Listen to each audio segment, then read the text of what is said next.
Well, hello everybody. Welcome back to a quick tips for star-filled building and decorating.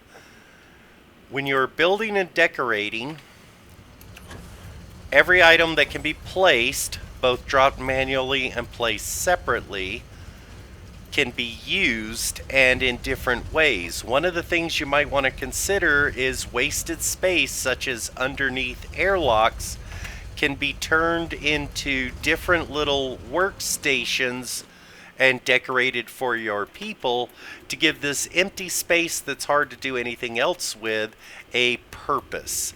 And specifically, one of the reasons that gave me the idea was if you're working with the large landing pad, there's a gap in the railing if you set it up too high, and I needed something to block it off to keep me from falling down. So I set a shelf down, slapped up a couple of mission boards here, and that gave me the idea to convert the inside into a little work area. Decorate the shelves, throw in a workbench or two, couple of crates, and suddenly these areas underneath your airlocks and walkways suddenly have a use. One other thing, computers and terminals are not just for indoor use. You can use them for decorating all different kinds of outside areas to give the place a actual functional look, like guys are doing things. And don't fear using items such as clothing or even cheap spacesuits as decorative items. And when we're talking about consoles, everything including the big nav consoles can be used as outdoor decorative items. They would just look like different machinery and stuff that people would use.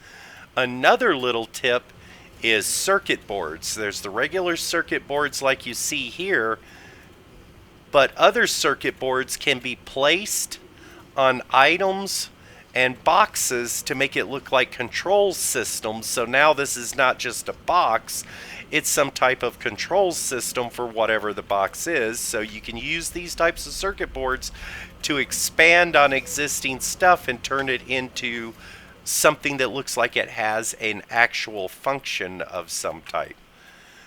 You can also drop food items and everything into crates. I have a couple of people here who have wine collections piled up in crates and such. Oh, and here's another circuit board, turning what would otherwise be a normal box into an actual functioning unit of some type.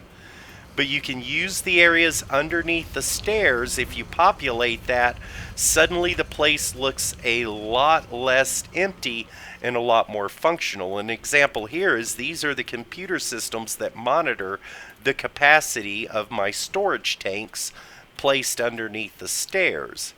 So this gives the impression that the people have more task and more functionality.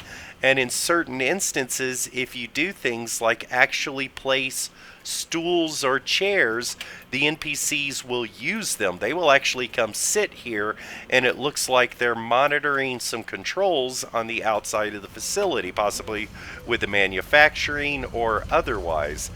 And this is a quick tip on how to use space and make things look functional in these areas that are a little bit harder to work with. Until next time, this is Bad Day Guy Gaming signing off.